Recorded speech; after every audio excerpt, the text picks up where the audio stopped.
All right. Yesterday we learned about what is the whole idea of this future redemption and how this reflects or is reflected in the release of the previous Lubavitcher Rebbe from prison, which was the beginning of his victory or of mankind's victory over communism. Communism, at least Russian communism. Okay, so how was it? What happened? This, what we're learning now, this is called Dvar Malchut. These are speeches given by the Rebbe in 1990 and 1991. This was given in 1991. And the Rebbe explains like this. Basically, God wants a world, and the main thing of the world is free choice, and he wants people to choose freely. And choosing freely means that if they want to, they can choose destruction, and they can choose self-destruction. They can choose to go against God. God is the creator. They can choose to go against the creator, against the creation, against the whole fact that every man is made in the image of God. They don't want that whole business. They don't want the whole business. That is free will. We have the free ability to choose that. And the way that free will works is that it's not just this objective choice. You just sit there and think, well, what should I do today? Should I do a good deed or should I take some cocaine? It doesn't work that way. It works that when a person does what's wrong, it feels really good. I mean, it can feel really good, but there's certain things in the world that there's a whole huge gamut of thousands, 10,000s of things that are wrong, but they feel good. So to some people, it doesn't feel good to steal. For instance, other people, it doesn't feel good to how do you say, be decadent, but there's some people that really does. So some people that really lights them up, right? And then that's one hand. So when a person makes the wrong choice, he feels a certain life. He feels a certain pleasure, certain certainty he gets. If he thinks about it for a while, he'll realize that certainty is very short-lived. But if you think that that's all there is, so then that's all there is. There's nothing more. But that's the big problem in the world. Today, people think that there's no real reason to live. No real reason to live.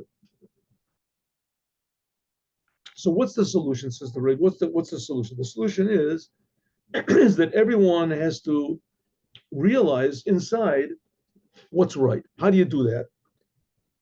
So it doesn't say that in the mimer, but that's the Professor Viktor Frankl. He really stresses it, and the Rebbe said it in a little bit different way. Every human being in the world has a connection to what's good. The Rebbe explained that this essentially happened when the world was created. People essentially innately, their conscience told them. That's what Professor Frankl talks about, your conscience. So your conscience tells you what's good or bad, but there is absolute good and bad. How it relates to every situation, that can differ, right? Is murder bad? Depends. Somebody breaks into your house. Is he going to kill you? Is he not going to kill? Can you kill him? Can you not kill him? Okay, every situation is different. Murder is an exaggerated example. Okay, but the idea is supposed to be that everyone in the world decides with their own free will to do what is right. What is right? What is connected to the Creator? To be positive in the world. And that's why God gave the Torah. God gave the Torah to let us know if our intuitions are correct or not. And also to let us know that if our intuitions are not correct, for instance, in Nazi Germany, it was a good thing to kill everybody else. Good thing. They educated all the children. And suddenly they realized that if you're educated properly, suddenly they revealed that all these children are really latent, hidden, whatever they call it, murderers. And they should just bring it out. And in Russia, they educated everybody to be a thief. If somebody else has money, I've got to turn them in. The money is supposed to be evenly distributed, right? So people all of a sudden their conscience bothered them if they saw that their next door neighbor had a $10 bill or 10 check, what is it, a ruble bill, and he didn't want to share it with everybody, so they gave him over to the government, right? It was okay. They gave him over to the government. So your conscience can be twisted, it can be diverted and perverted, can be. So that's what the Torah is there for. The Torah is there to tell you when your conscience is right and when it's not right. And despite that, if you do have listen to your conscience and you do listen to the Torah, so that fixes you up 20%, 30%. Nevertheless, the world, every situation in the world, you have to keep deciding, make decisions how exactly to utilize and when to utilize your conscience and listen to the Torah. You have to do it all the time. You know, they say honesty is the best policy sometimes, right? You have to all the time be honest. Oh, come on. Or maybe yes. So that's pretty difficult. It means you have to develop a whole new attitude toward life. Attitude toward life. Namely, the attitude is that what I want is not necessarily right. What I think is good is not necessarily good. And so that's enough. Okay. So here we see, but it has to be natural. That's the point. A person has to decide on his own. If he's forced, as they say, a person, what? How does it go? A person that agrees against his will is of the same opinion still. It's a little bit different. And if you force someone to do something, then it's not really them that's deciding it. There's no real deep inner reality that they're attached to that is dominant in every situation. Right? In every situation, they say, this is the real me. I'm not going to go against this principle. Okay. So says the Rebbe, what's supposed to be the real general principle? So for instance, religion comes along and says the principle is going to heaven. You want to go to heaven. That should be in your mind all the time, going to heaven. This is going to put me in heaven, put me in heaven. So that's not real because okay, in any case, it's a beginning to know there's something above you and you do have an eternal principle, but it's very selfish. So the idea is supposed to be that people do what God wants. And they do it because it's good. And they feel that it's good, that it's part of the creation. So the Rebbe said one example is communism versus the previous Lubavitcher Rebbe. The previous Lubavitcher Rebbe, every instant, every second of his life, every fiber of his being was totally devoted to doing what God wants and trying to inspire others also that they should be inspired. But to inspire others that, what do we say? What did we say before? The fire goes up on its own. What's the language? I forgot what it is. Lava ola me'aleha. The fire goes up on its own. Everybody should be self-inspired. How? Because everybody's being created by God. God is creating everybody. So everybody knows intrinsically from the creation of the world, everyone, every non-Jew we're talking about, every non-Jew, every human being knows intrinsically that murder is bad and thieving is bad and that licentiousness is bad. The only problem is these things feel good. Some people really like it. And so God gave the Torah. When God gave the Torah, it says that the voice of God speaking to the Jews, it permeated through all being. And therefore, again, that fortified inside of everyone their conscience that there's certain things that are good and certain things that are bad. So here we have the previous Lubavitcher Rebbe. He is against communism. Communism is the diametric opposite of everything that the previous Lubavitcher Rebbe stands for. Everything, right? In fact, I mean, in theory, it's exactly the same thing. In theory, communism and what the previous Rebbe wanted was exactly the same thing, almost. There's going to be freedom. There's going to be self-expression. Everybody can do what they want to, right? It'll come from you. There won't be any money, any how do you say, peer pressure or class injustice and all this stuff, right? That's what it'll be. But the Rebbe said the only way to get this is by really believing in God. And they said the way to get to it is by our system. However it is, their goals were basically the same, right? That everybody should be good, everybody should be productive, and all potential should come out. And the question is, where was it coming from? So the Rebbe, the whole point of the Rebbe is that, why did the Rebbe oppose them? Why did he oppose them? Why didn't he just go along with it like everybody else? Why? Because the Rebbe was connected, just like Abraham. He was connected to an eternal positive truth that was to benefit the whole entire world. It would take the whole world out of the big nemesis of mankind, which is not money and is not this, not whatever it is, the non-Aryans or whatever. The nemesis of mankind is selfishness. And the only way you can get out of selfishness is to reveal where does my self come from? And why is it here? But that's a very, very deep decision. Says the Rebbe that since the previous Rebbe stood against the whole communist regime and miraculously was released from almost certain death, he was released from prison, he was sent to exile, but he was released from prison on the third day of Tammuz. That really began the whole breakthrough of mankind, that mankind would now begin to decide on their own to do what's right. And the Rebbe said one example we see now is that in communist Russia, it stopped being communist Russia. All of a sudden they decided on their own that that's it, no more communism. It says that the Rebbe, to the point that they're even considering, I think they did this, they changed Leningrad to Petersburg, St. Petersburg, whatever, Petersburg. They changed it by Petersburg. Peter, he was like one of the big founders of, of the Russian Orthodox, of Christianity. The Russian Orthodox say they're the true Christianity, which could be, I don't know. It could be. In any case, Peter, he was the founder of this religion. And Lenin, he was the founder of the Russian version of communism, a very severe type of communism. And he started this whole thing of, killing people for the sake of the state and killing the few for the sake of the many and taking everybody's money away from them by force. The rich people, they're the sinners. And all that was Lenin. He was a big macher in that. I think that his body is still in Red Square. His preserved body is still. Okay, so they're changing the name of the capital. Who knows what it is, of the major city of Russia. They're changing it. It used to be that was the capital. That was where all the offices were in Petersburg. Okay, says the Rebbe. Okay, now let's go.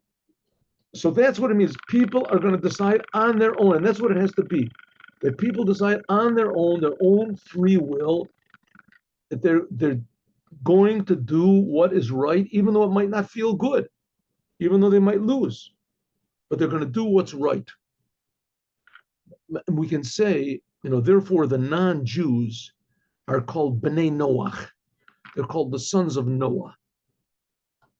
Because what was Noah? What happened in the days of Noah? In the days of Noah, the whole entire world went after, pleasure seeking. Everybody just did whatever they wanted to. How do they say? Whenever you wanted to, with whoever you wanted to, how you wanted to. That's what everybody did. And it was party time. Everybody was just partying, and they were stealing from each other. And that was par for the course. But that's par for the course. I mean, there's places in America that are like that, that are like that. There's just, crime in the streets and debauchery in the homes and everything in the schools. This is the whole thing is just totally insane. So in the time of Noah, the whole entire world was making a war against conscience. No conscience, no such thing as right and wrong. There's just, you do what you want, what you feel. And Noah was the only person that defied the spirit of the time. The only person in the world. It says he Motzachen Beinei Hashem, he was a tzaddik, Noah. Because he made that the deep decision, and no one in the whole generation made that same decision. No one, except for him and his sons, his immediate family. And they made a whole new generation, a whole new, they say, race, if you want to call it, of man, that everyone now has inside of them this power of defiance and, how do you call it? Self-sacrifice, devotion to the truth. Everybody, that they can defy the spirit of the times and everyone has this. We just have to wake it up. It's there. Like the Rebbe is going to say, the world is ready. Here we go. Maybe we can also connect this to the fourth month. The fourth month. I would like to really sort of finish, but we've got a lot to do. So maybe we'll have to skip something. We'll see. Okay, this is the fourth month. We're going into the fourth month, which is the month of Tammuz. We're now in Tammuz, right? So the month of Tammuz is the fourth month. The month of Sivan, when we receive the Torah, we just finished that, is the third month. And we had this whole thing about 3 and 3 times 3, and remember 27, and then the Kaf Ches Sivan. So now we're leaving the number 3 and we're going into the number 4. 3 and 4 in Hebrew represents 2 aspects of man. Gomel, to give, and Dalim means poor. Now, poor means that you're realizing that you're lacking a lot. I remember Rabbi Mendel Futerfest, which, by the way, today is his yortzeit. Today is the yortzeit. Today is the day of the passing away of Rabbi Mendel Futerfest. There he is. See, it's very hard to get this thing because of the inflections or whatever. There he is. Rabbi Mendel Futerfest. And today was, and he, forgot what I was going to say. 1 second. Let me remember what this is. What are we going to say? Oh. What was I going to say? I forgot. Okay, it happens. I'll remember in a couple minutes. Gomel Dalet. So it says, this is the month of Gimel. I know what he said. He told me, who is poorer? Who is more poor? Who's lacking more? A person that has $10 or a person that has $1 million? Who's lacking more? So I said, obviously, the person who has $10, he looks at the guy who has $1 million and he's lacking all that money. How much is he lacking? He's lacking, 999,990, right, dollars. He's only got 10 and he's lacking all those other. I said, no, it's not so. That person who has $10, he's lacking 900, whatever it is, thousand. But the person who has $1 million, he's lacking $1 million. Because a person, if you have $1 million, you want $1 million. And the fact is, the person that has 10, he doesn't want to be like a millionaire. He just wants to double what he's got. That's his mindset. Was 10 is having something. It would be good if he had twice as much, 20. Then when he has 20, then he wants a little more. He wants a little more, double. So the more money a person has, the more he's lacking. And that's good. That's good, healthy nature of a human being. The point of it is supposed to be in order that the more you have, the more you can give to others. But the fact is looking. So it ends up that the person who's receiving, he's always going to be poor. You have to have both. You have to be poor. Why you're poor? Because the more you have, the bigger your horizons are, and the more you want. So the more godliness and the more you feel how good God is, the more that you want. But that requires a certain humility that you feel that you're really nothing and that I'm lacking everything. You don't think, well, I've got it all. Look at me, I'm better than everybody else. You don't look at other people that are below you. Rather, the people that are below you look in order to give them money. You want them to be also equal. The world is supposed to run on charity. That's what it's supposed to be. The world is created from charity. So that's Gomel Dalim, giving to the poor. Hashpah, giving Gomel, that's the month of the third month, that's Gimel. And giving that the month of Matan Torah, when God gave us the Torah, into the fourth month. The fourth month is the month which is the end of the imprisonment of the Rebbe. That's the thing of Dalim. The previous Rebbe was poor, he was in prison. And on the third day he got out, and the 12th day he really got out, in such a way that this transforms the whole month to redemption. And we can say that this whole thing is hinted at in the letter Dalet.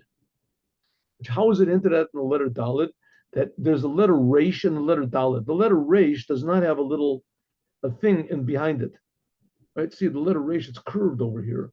And the letter Dalet, it has a little point behind it. It says according to Kabbalah, that little point behind the letter Dalid, that little point is the difference between Resh and Dalut. Now in Hebrew, the word Resh and Dalut mean the same. Resh is a poor person. A Resh ain't called. It says he doesn't get it. Dalut also means poverty. But there's two different types of poverty. Resh is showing a person that he's impoverished. How do you want to say the physically? Physically, he's impoverished, and that's all that he cares about. And Dalid means that a person is impoverished spiritually. No matter how much he has, he wants more. That's what we're talking about. We talked about before. It says Laresh ain't called. Both of them show, both of them show the same thing, that a person is lacking. But one is showing a bad type of a lacking, a selfish type of a lacking. That's the letter Dalid. That's the letter Hey. That's the letter. That's the letter Resh. I'm sorry. That's the letter Resh. In the Maimer Bati Lagani makes the difference between the letter Dalid and Hey. Okay, again, let's go again. Dalid shows on a holy type of humility, of lacking, and Resh shows on a bad type of a lacking. One of the differences is this little point, which is behind the Dalid, which is lacking on the Resh. This shows on surrender to God, this little point. The first letter of the four letters of God's name, Yud.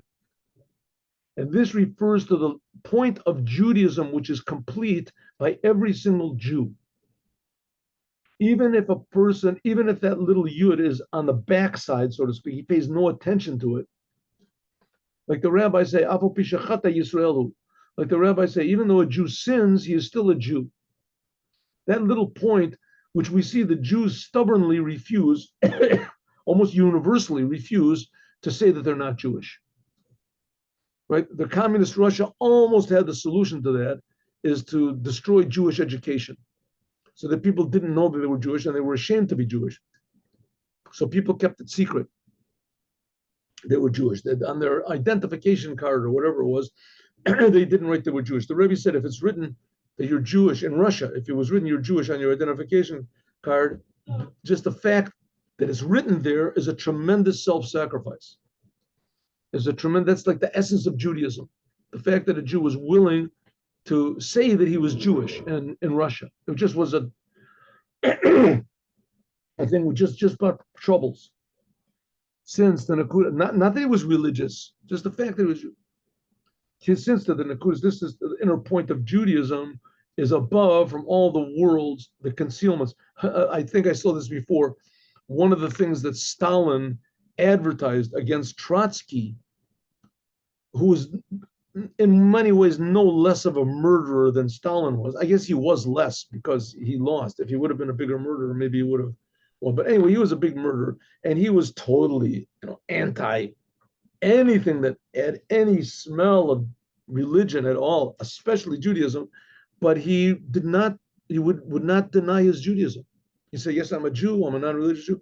And Stalin, that was one of his big things, that Trotsky is a Jew and you can't trust the Jews. Trotsky could have said, I'm not a Jew. What are you talking about? I'm a communist. So that's this little point. That's the point of Judaism, which makes a Jew connected to God, totally above understanding. And this little point, which is in back of the Dalid, this indicates that this poverty and the lacking, which is represented by the letter Dalid, Dalut, is bittul of holiness. It's a surrender to the Creator. Shemekasher oto, that connects him with the highest of highest levels. That's Dalid, means dilitani. Dalut, the word dal, means also to be elevated. Al derech, like it says, a mile of a tefillah la'oni, like it says that there's an advantage of the prayer of a poor person over the prayers of a rich person. A poor person that reaches lifnei Hashem yishpoch sicho. This is one of the Psalms of, what is it, Psalm number 90, is it? Oh, I really missed that one. That's 102. Psalm 102. Yeah, okay. 102. Which is not the case, the letter Resh. The letter Resh, it hasn't got that little point in the back of it. So that's this month of the fourth month. Dalid shows on a beginning of a certain surrender to the holiness, the godliness which is inside of us. In other words, that starts to change, like the Rebbe said, the Gimel Tammuz, we start to change all of the decisions that we make according to that. The change comes from within.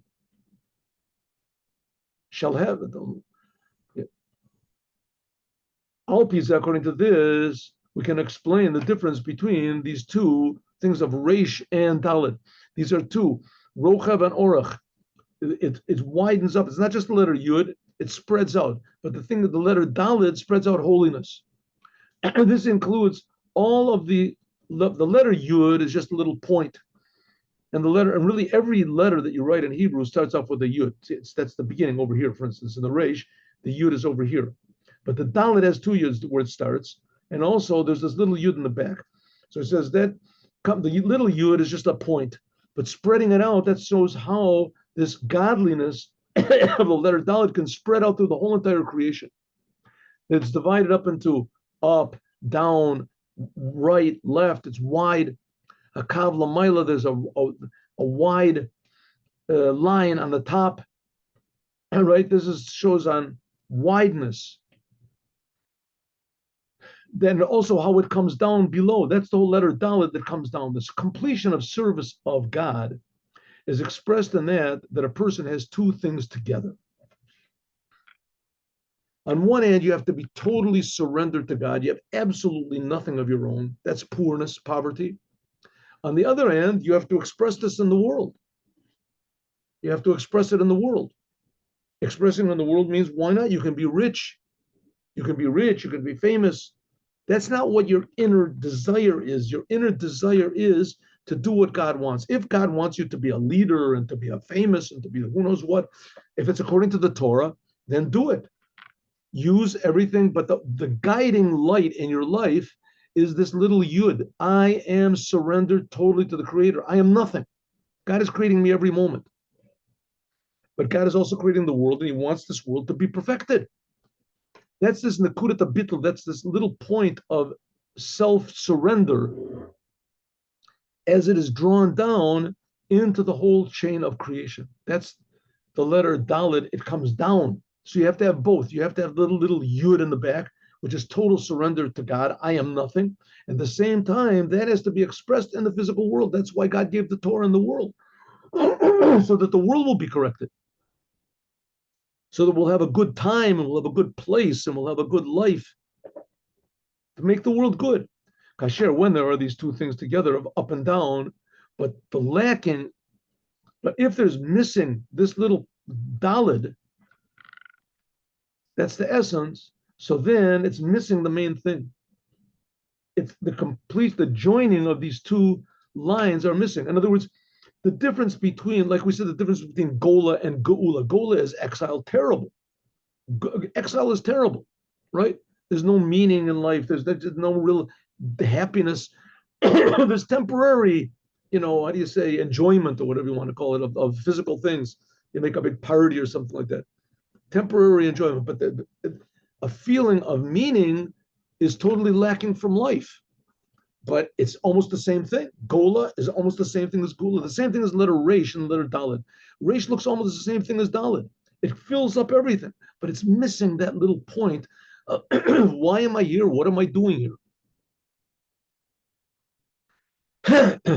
Says the letter Dalet is almost the same thing as Reish, but it has, when a person has this surrender to the Creator, shehi mechutz ulamayla mikshtei akavim.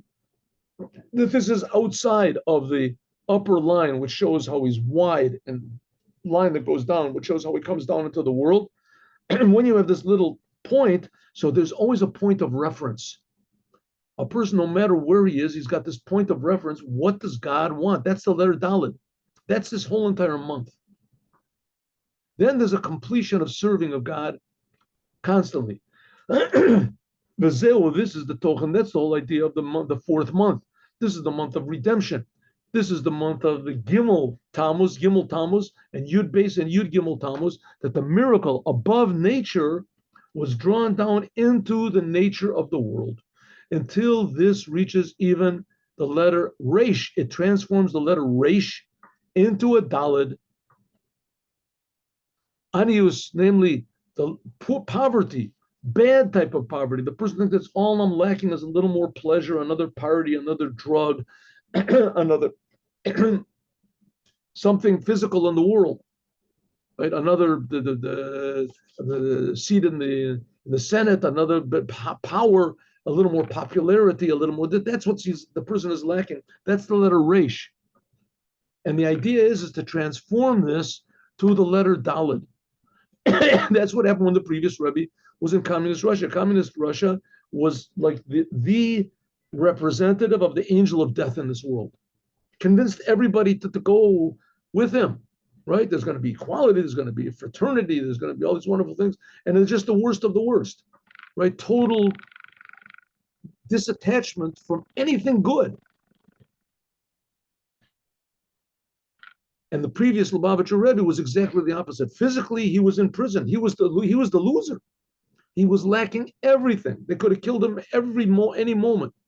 He lacked physical security. He lacked the future. He lacked everything. Past everything would have been destroyed if they would have killed him. But nevertheless, he had that little point of the Dalit, that total surrender to the Creator. And in the end, he woke that up in all of Russia. I mean, I looked a little bit into this. I'm not, the religion that Russian Orthodox is not the same oppressive, how do you say, fear and hate based, like the American and the Roman version, right? Catholicism and it's based on a lot of hate, a lot of hatred, and a lot of fear. Man is basically bad, they're basically evil, and the only way you can get out of it is you believe in this guy, and if you don't, it's going to be bad, and everybody who doesn't believe him, they're an enemy in this. And Russian Orthodox is not exactly the same way.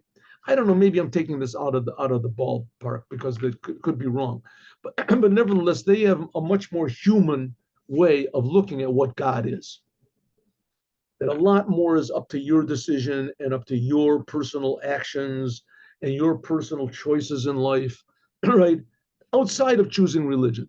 There's a place there that other people can also be good and go to heaven. That's what it seems to me. And the idea is supposed to be, like it says, Jeremiah says that, Rambam brings it, that the whole world is going to start to worship only God. They're going to realize all these religions and these rituals and things are totally unnecessary, that everyone can directly connect to God. And that's what the previous rabbis began.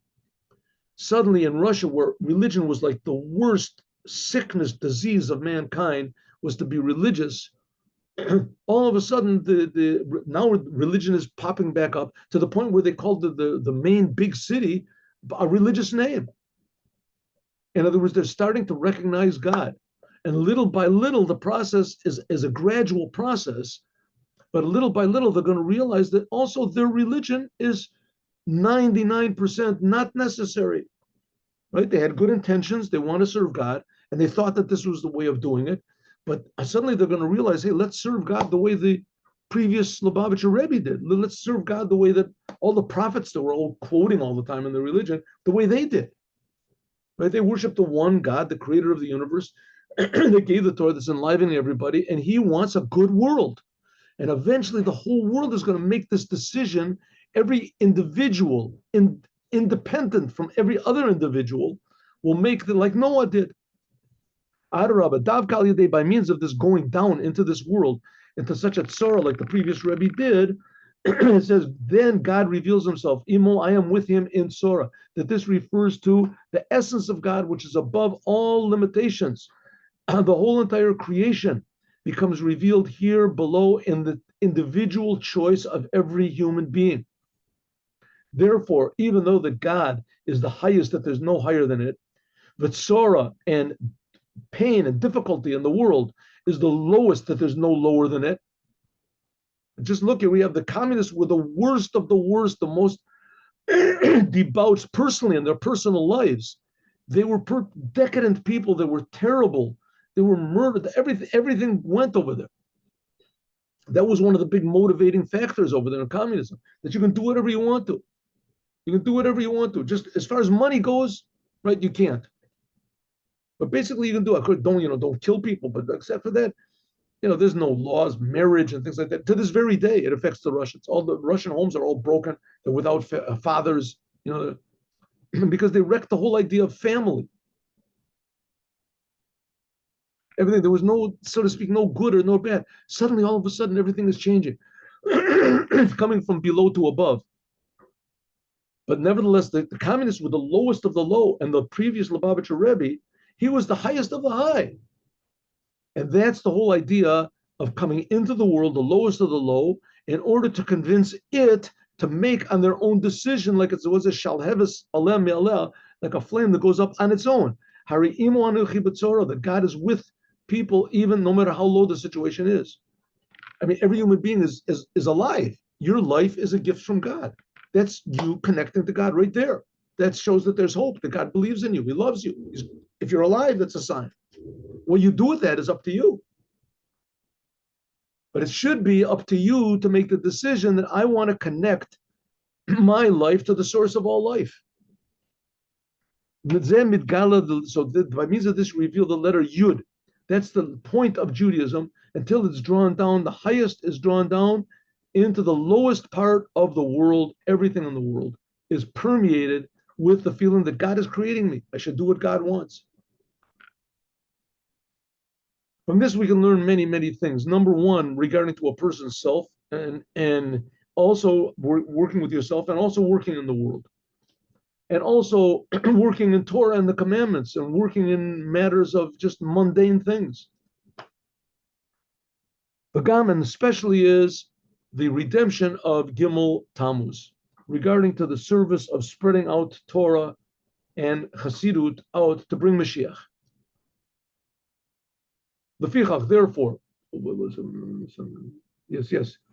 Ubafrat, and especially that there's a commandment that we have to put the staff of Aaron as an eternal sign that Aaron was chosen by God to be the high priest, to bring blessing into the world. That was the thing of the Kohanim.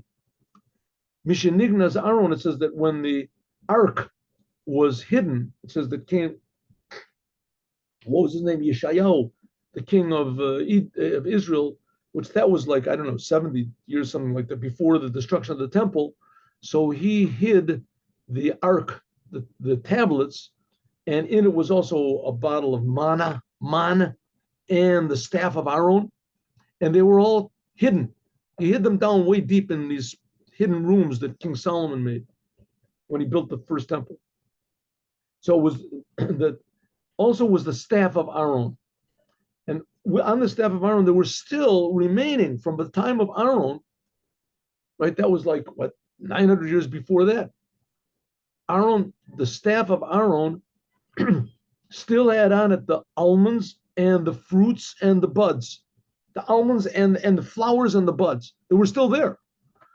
What to show that the whole thing of Aaron wasn't just the results, but that the whole entire process also became holy.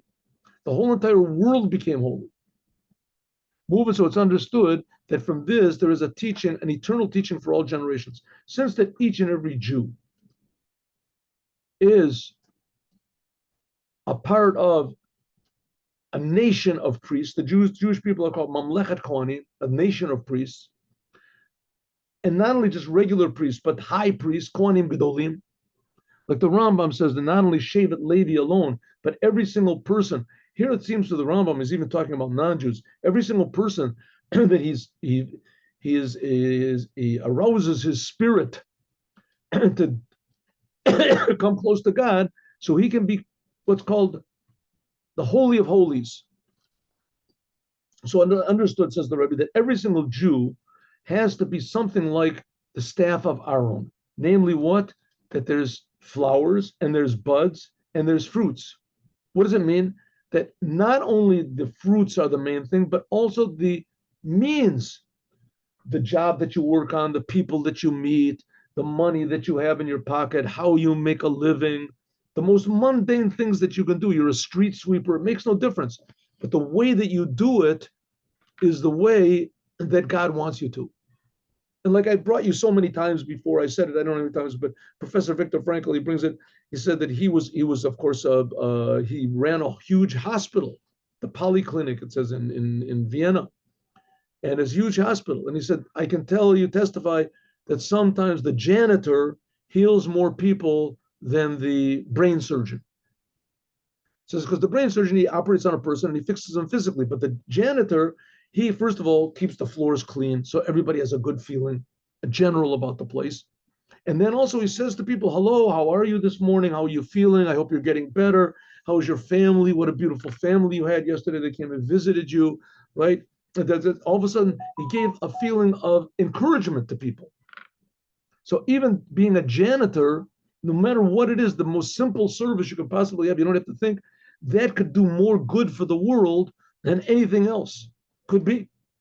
So no matter what you do, no matter where you are, no matter how you are, no matter what your situation is, even God forbid in the last moments of a person's life, you can understand that I am here in order to serve my Creator. I have to be happy. I have to be a positive influence on the world. What I have is a gift. So that's the little yud behind. That's of the letter Dalet, the little yud that's behind it. Where we have a Dalet over here. Let's have a little. There, see the Dalet. Let's get a better picture of a Dalet. Okay. Anyway, you see the Dalet and the Avoda.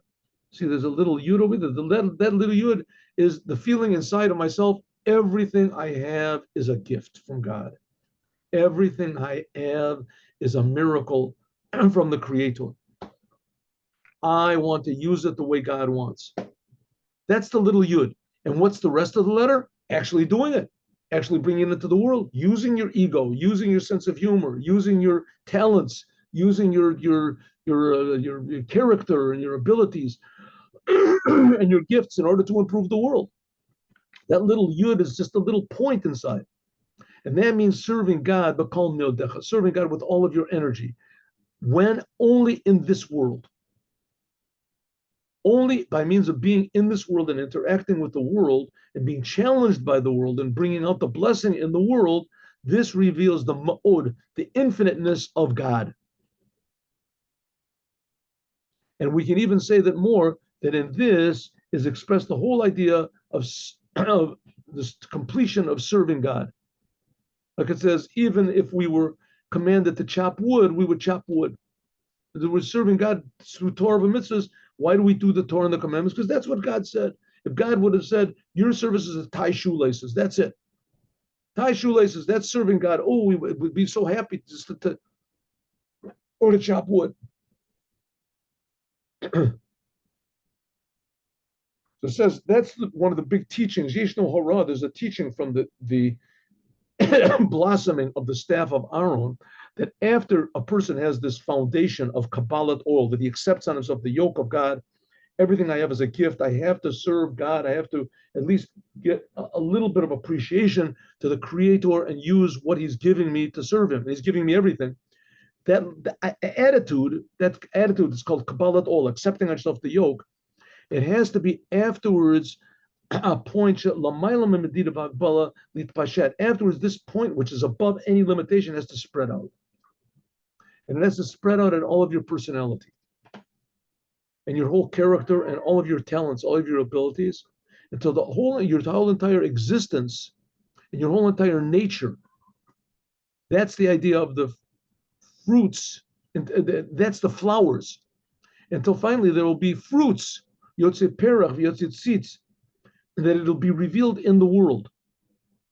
That's the staff of Aaron. It wasn't just a staff, but it also blossomed and it also gave fruits in such a way that the nature of that a person's nature itself changes, that he, with Zerizus, he's really inspired, and he's really had, in English is the word alacritous, he's really, how do you say, the very quick and automatic, if you want to call it, naturally, above any sort of limitation, that whatever he does with his powers, his nature, is the quickest way possible. I don't know if you've ever looked, I mean, there's great violinists and great pianists. If you ever looked, I mean, the Yashe Heifetz, I can't believe some of the things that these guys that these guys do. And then there's what's his name, Horowitz and Rubinstein. Anyway, you see how they play. There's a lot of like that, but their fingers move on their instrument faster than a person can think. It's faster than a person can think, and because they love the music is so part of them, and they love the music and the harmony so much that it really comes out. New things come out, but that's what it says is done quickly, automatically. They flow with nature. It doesn't become like an automatic thing. Similar, it's also the same thing almost in anything. In sports, right? The guy is just right there. He doesn't have to think about it. He automatically makes the right choices, goes to the right place, right? Finds that opening, throws that ball with the right into the hoop, into the net.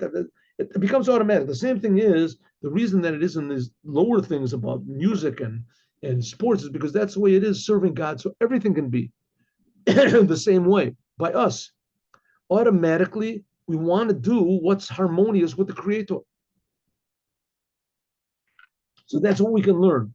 That even the mundane things, the optional things that a Jew does, and especially to making money, how you make your living.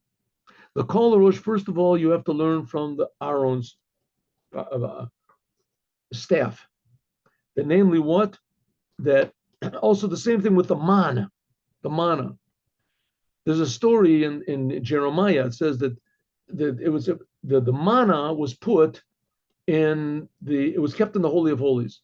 So it says when the Jewish people they complained to Jeremiah that he asked them, why aren't you learning more Torah? That they said, listen, how can we do? We have to work. We have to make a living. So he brought out to them Sinsenet man. He brought out for them the bottle of manna. And he said, look at this. How did your forefathers get provided for in the desert? Right? God provided for them. Good. When they came into the land of Israel, he wanted them to work, but it didn't mean that he's going to provide. It says there's a different way God's going to provide for you now. You have to make a vessel. It says, Harbi shluchim yesh lamokum. God has a lot of emissaries, and if he wants to provide you food, when you were in the desert, the food came from heaven. Now your livelihood is going to come from your hardware store or from your selling flowers on the street or whatever you do. Al Derech says similarly, we can learn from the Aaron's staff that Shkedim that says that almonds. It says that almonds they grow faster than anything else. It says almonds could take 21 days from the time that there's a blossom until they actually grow. So God does it all. On the other hand, it says no. After the Jews entered into Israel, which that was what the 3,000, almost 3,300, whatever, 3,290 years ago, something. They entered into Israel. So since that time, you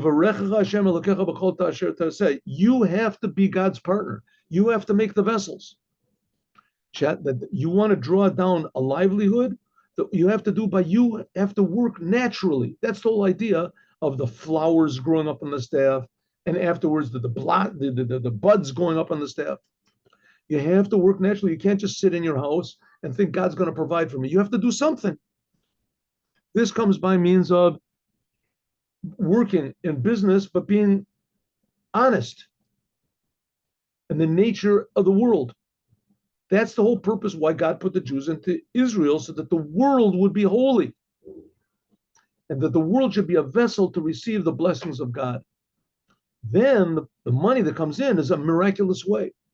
But a miracle like this that can be put into the Teva Ha'olam, the world, that we can see that the nature of the world itself, and also the non-Jews can see themselves, that they will help to bring livelihood to the Jewish people. And from this, there will be abundance for the whole entire world. Kafisha Royim, like we can see, especially in last generations, that God blessed the Jewish people. They should receive their life, their livelihood, via Gia Pachota, that we don't have to put as much effort into making a livelihood that they used to, right? Used to be you have to go with horse and wagon, you had to make your own bread, you had to do this. Now we see that things are a lot easier. And because they're a lot easier, not only that, things now, the Rebbe spoke about this before, one of the special, unique traits of the modern life is that things are a lot faster. Because things are faster, so you can get a lot more things done. What used to take like a week or 2 weeks, whatever, to go across the ocean, now you can do just in a couple of hours. You can do it in just a couple of seconds, right? You can call up on a phone, talk to somebody. That's it. Now we can see somebody, right? You can make business deals and everything immediately, no problem. Things are fast. Of course, that also means things are fast the opposite way, bad things, but that's bad doesn't last. Eventually, that's what the Rebbe says, fast, we have to learn from that inside of us should also be faster and more automatic, the desire and the ability to do good. That God blessed the Jewish people that they should receive their livelihood in an easier way and a more quick way. And that the world even helps us. And that's the whole novelty of Yud Beis and Yud Gimel Tammuz, but we have to stop here.